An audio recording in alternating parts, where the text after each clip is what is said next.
El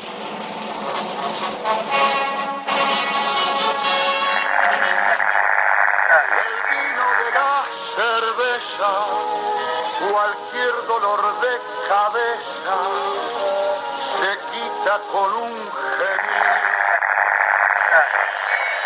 Gol de Estudiante de La Plata. Gol majestuoso de Ricardo Infante. Nada pudo hacer el arquero Botassi, Central Estudiantes 3, Rosario Central 0.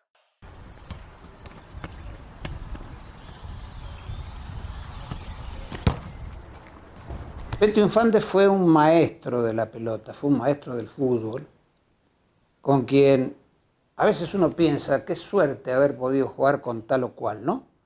Para mí fue un tipo, primero, personalmente era un señor, un caballero. En segundo término, verlo jugar era un lujo. Y en tercer término, jugar al lado de él era más que un lujo, era un aprendizaje. Y eso era Beto. Era una figura, era un ente, un señor, un tipo, un jugador de fútbol que reunía todas las condiciones que un ser humano puede reunir para que los demás lo admiren, como lo admiraba todo el mundo. Gente de Estudiantes, de Gimnasia, de River, de Boca, de Racing, de lo que quieras, era un jugador admirado, por todo lo que hacía y por todo lo que era. Yo era el Beto Infante. Cuando yo jugaba, cuando jugaba en el campito, cuando jugábamos a las cabezas 2 contra 2 o 1 contra 1, o jugábamos en las canchas del Colegio Nacional, yo era el Beto Infante. Yo me imaginaba a mí mismo como el Beto Infante, y cuando no tenía con quién jugar y estaba en la casa de mi abuela pateando la pelota en el patio contra un paredón y yo me transmitía mi propio partido, yo era el Beto Infante. Y me imaginaba las jugadas más fantásticas que en mi fantasía de niño me salían igual que al Beto.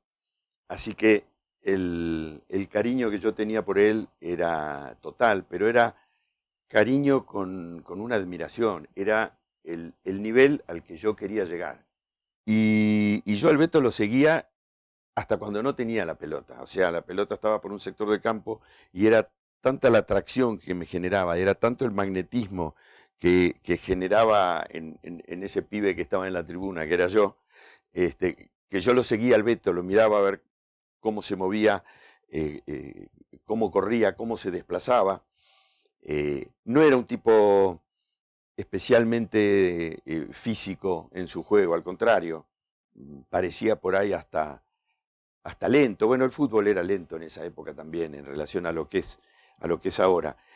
Pero yo lo miraba cómo se paraba, cómo encaraba a los defensores, hasta que recibía la pelota y hacía magia.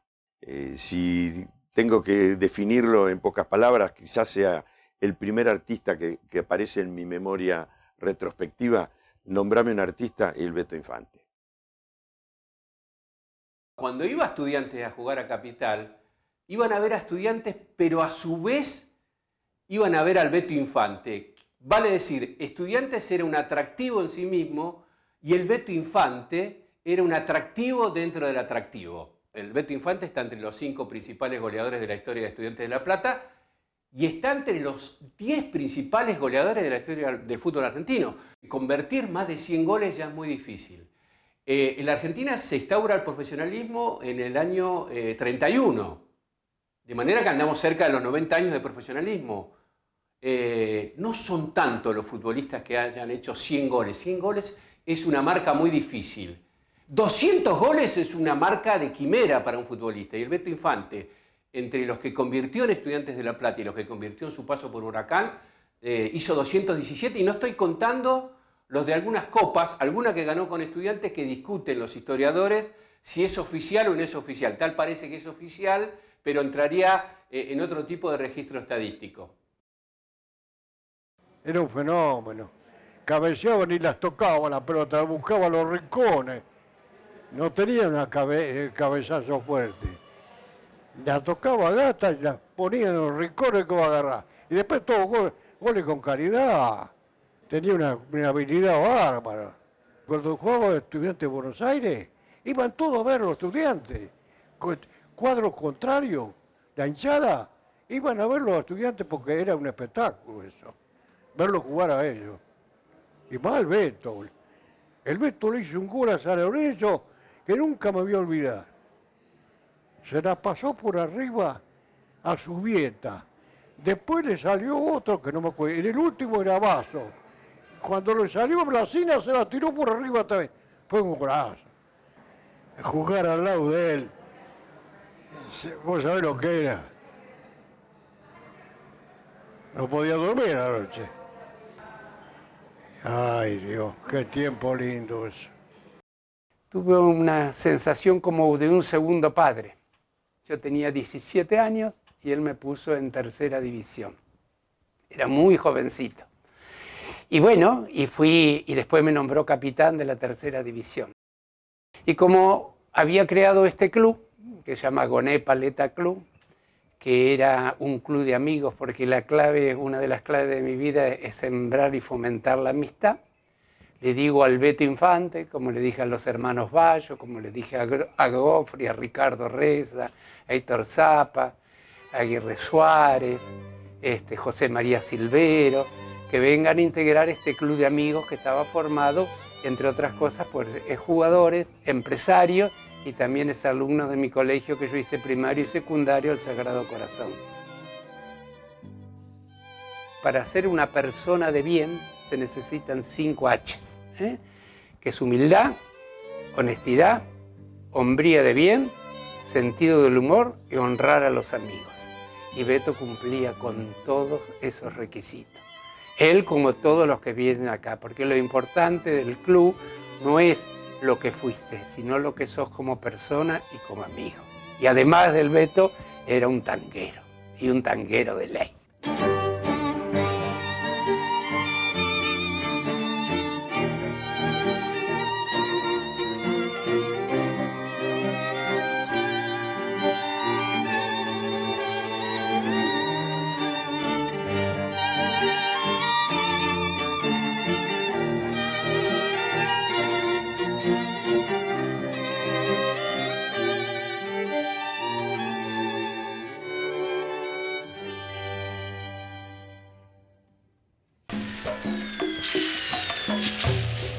La Segunda Guerra Mundial tuvo consecuencias devastadoras para el mundo que ya todos conocemos.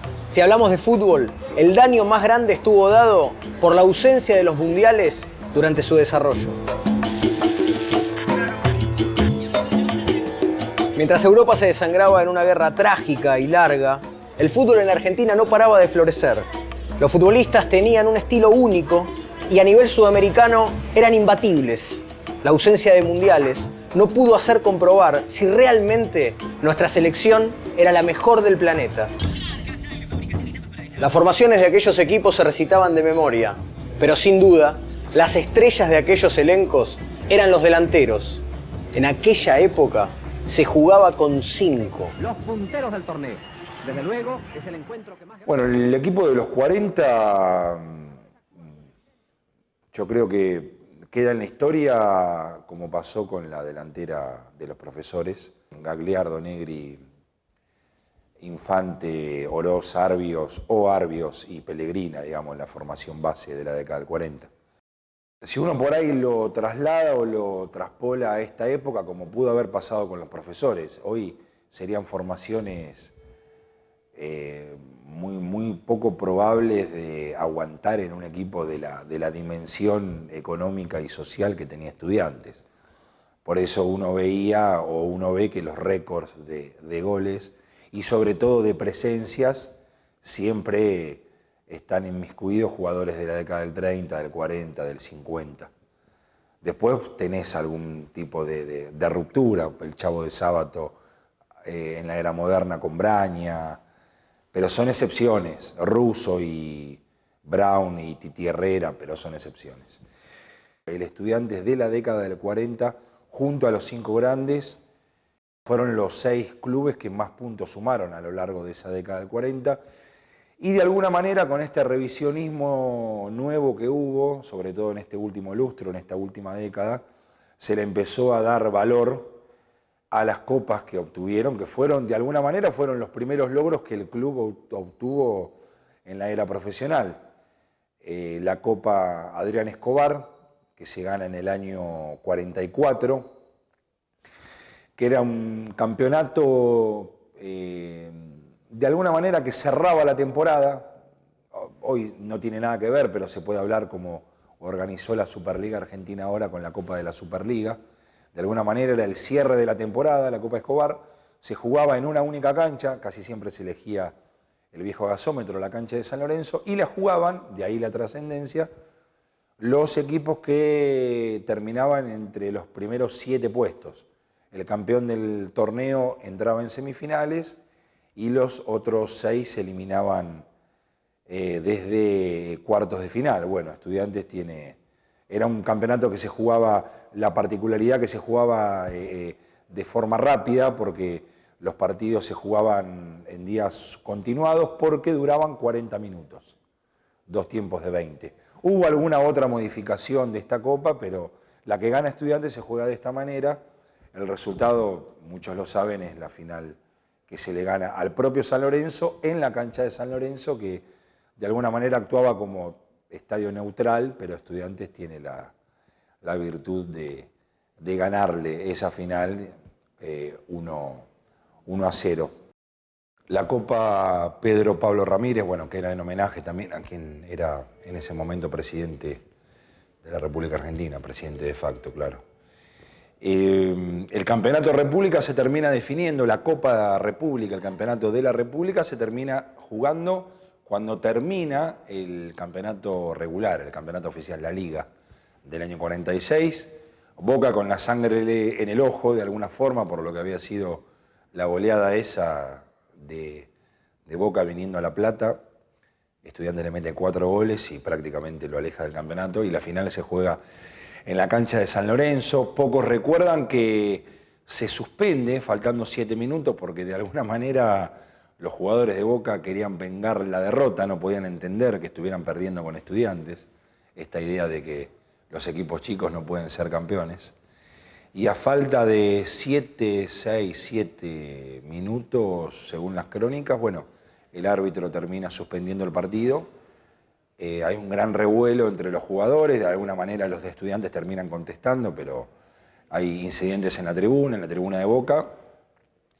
Y bueno, la AFA le termina por dar el campeonato ganado, por supuesto, la Copa de la República.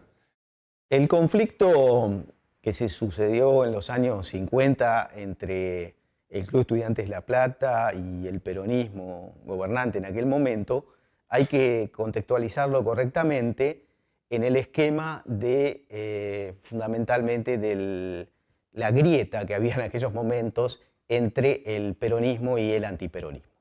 También hay que remontarse a los orígenes de aquel conflicto un poco antes en el tiempo, al año 1951, cuando se va a producir en la renovación de las elecciones del Club de Estudiantes una nueva elección que va a dar origen a una disputa entre un sector de la Confederación General del Trabajo de la ciudad de La Plata, que pretende presentar una lista a través de algunas personas como Greco, como Esbucio, y tratan de llegar, colonizar el espacio social puntualmente del Club Estudiantes.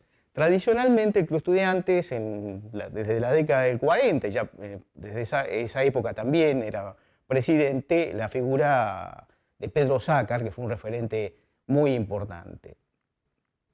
En aquel momento la línea de Ossácar no busca la reelección de Ossácar, sino presenta lo que se ha definido por algunas historias orales que me han llegado a mí como una lista light, una lista no tan comprometida desde lo político, y se lo coloca en el lugar para postularlo como presidente de la institución al ingeniero César Ferri, que era un catedrático fundamentalmente de la Facultad de Agronomía.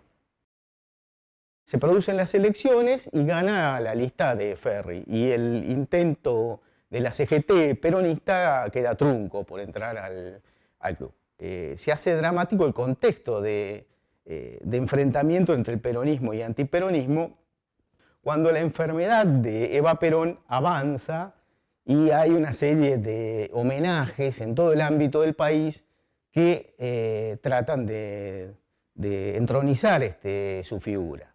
Al Club Estudiantes, como a muchos clubes, le llegan ejemplares, en este caso 2000 ejemplares de La razón de mi vida, que tiene que distribuir fundamentalmente entre sus socios. El Club de Estudiantes recibe los libros y los deja en el subsuelo, en un depósito, ahí guardados, empaquetados como le llegaron. Y esto produce la reacción de la CGT local, que el 18 de junio de 1952, vía un procedimiento con la policía, pone de manifiesto lo que ellos definen una maniobra de ocultamiento de esos libros por parte de la dirigencia del club. Y con ese ímpetu, Alvear rápidamente hace una intervención del Club Estudiantes, interviene el Club Estudiantes y el club queda a mano justamente de este sector del peronismo, concretamente el interventor en la cabeza del señor Mario Esbucio. Pero va a haber otro conflicto que se enmarca también en este conflicto político, pero que tiene una raíz deportiva. Se trata de un conflicto que se produce más adelante cuando hay un reclamo de los jugadores de la primera división del Club de Estudiantes que reclaman una deuda que parte era de la gestión de la intervención, pero parte también era de la gestión anterior. Se le debía aproximadamente 8 meses. Una de las personas que va a encabezar este planteo es Ricardo Infante, junto a Gabriel Ogando. Son figuras referentes del plantel por el tiempo que han estado en el plantel y su ascendencia que tienen sobre los demás compañeros. Y además, en ese momento, los dos están en la selección nacional. Son parte del seleccionado nacional en ese momento, en esa época, en 1952. Y las autoridades, desgraciadamente, enmarcan el conflicto en lo anterior, en el tema anterior, como si los jugadores un poco llevaran la carga o la tradición de las gestiones anteriores y tuviera que ver ese conflicto estrictamente laboral con la cuestión política, cosa que realmente no ha sido demostrada porque aparentemente ninguno de los jugadores tenía una actividad militante en ningún sector de la oposición. El resultado de esto se producen algunas negociaciones y el conflicto se levanta por allá por noviembre de 1952 aproximadamente. Una de las consecuencias fue el desmembramiento del plantel de estudiantes de esa primera división que había hecho el paro, y la primera venta es la venta de los jugadores más notorios de ese plantel de estudiantes. Esos jugadores, en una primera venta, son prácticamente rematados, se puede decir realmente, a Huracán en una suma de 1 millón de pesos, cuando un año antes, en 1951, o 1950 creo, 1950, River Plate había pedido una cotización por Infante y los estudiantes la había cotizado en 1.200.000 pesos. Una de las consecuencias fue que en 1953, por primera vez en la historia de estudiantes desde el profesionalismo, desciende a Primera B.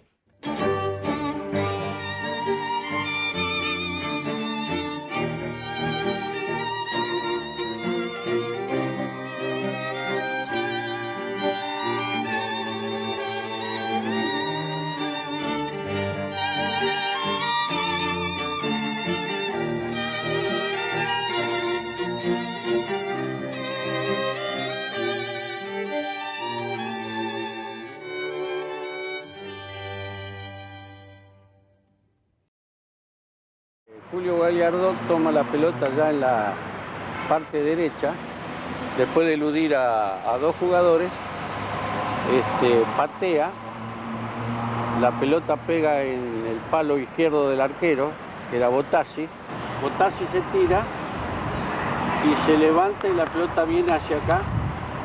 Cuando viene hacia acá la pelota se eleva y yo de sobrepique de hachita pateo y la pelota entra justo al nido izquierdo del arquero.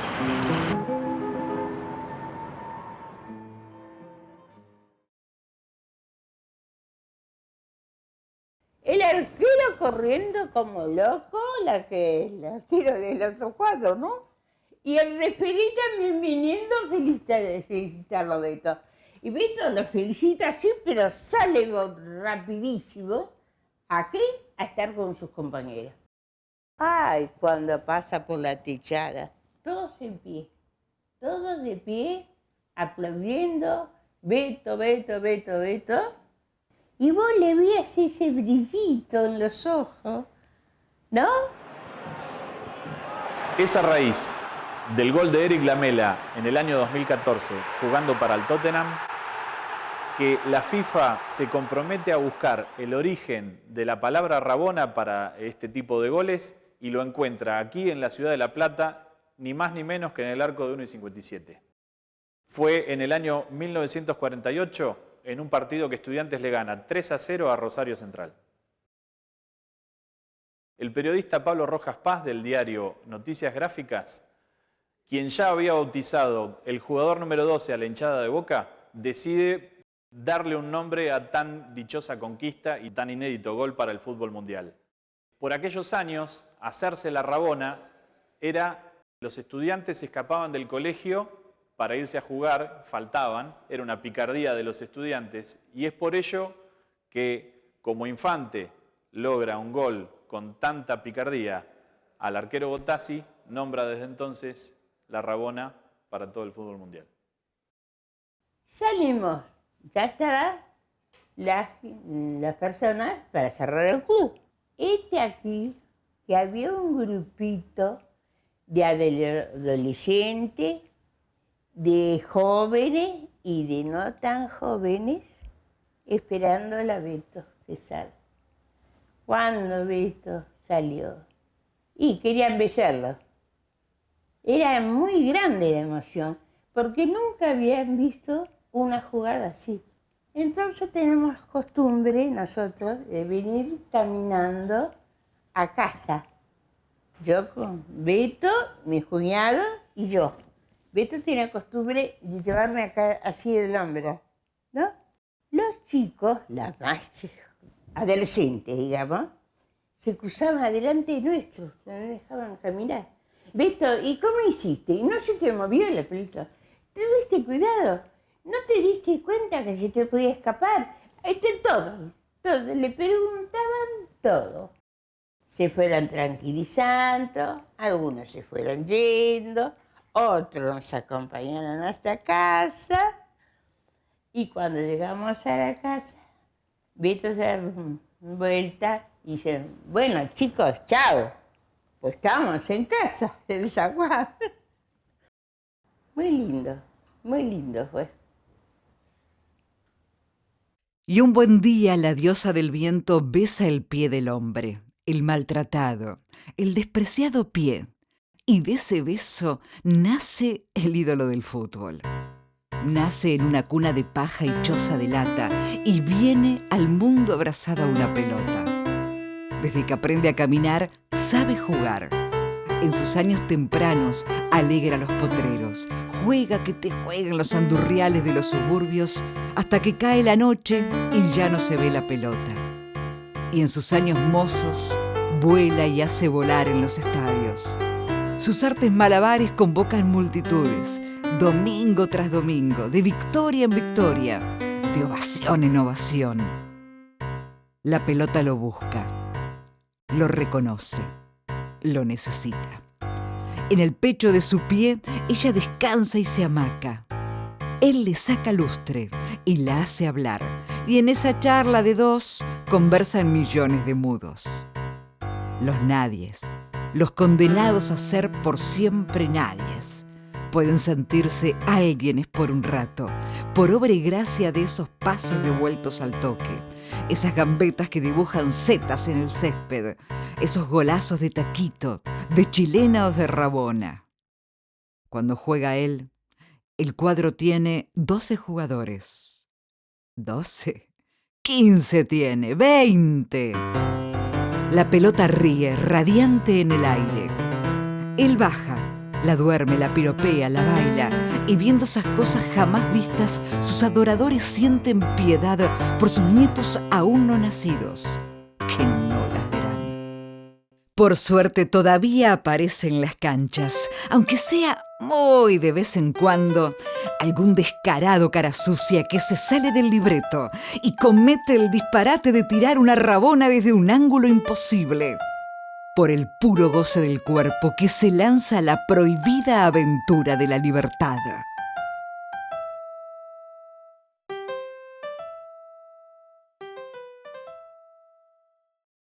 Secondo gli annali del calcio, il primo che se la inventa è un attaccante argentino degli anni 40, un tipo di La Plata, che è una città contraddittoria perché è razionalissima nella sua costruzione urbanistica, tutta linee, tutte diagonali, irrazionalissima nel tifo per la sua squadra. Il tipo in questione si chiama Ricardo Infante e gioca nell'Estudiantes. Ha la faccia di un divo di Hollywood ai tempi del muto, 2 baffetti profilati, e ancora oggi al 7° posto della classifica dei marcatori di tutti i tempi della Primera Divisione Argentina, la loro Serie A.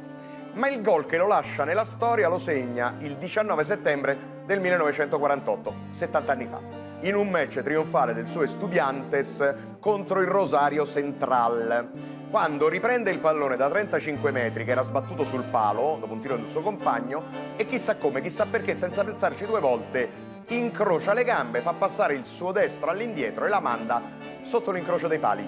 C'è solo questa immagine a documentarlo, col portiere avversario, si chiamava Pedro Bottazzi, che guarda impotente il pallone che entra, lui là in fondo con la gamba destra ancora in movimento per tornare al proprio posto.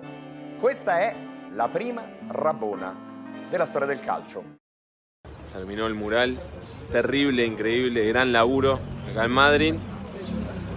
Al gran Beto Infante, ahí está, inmortalizado. Y después lo dicen antifútbol.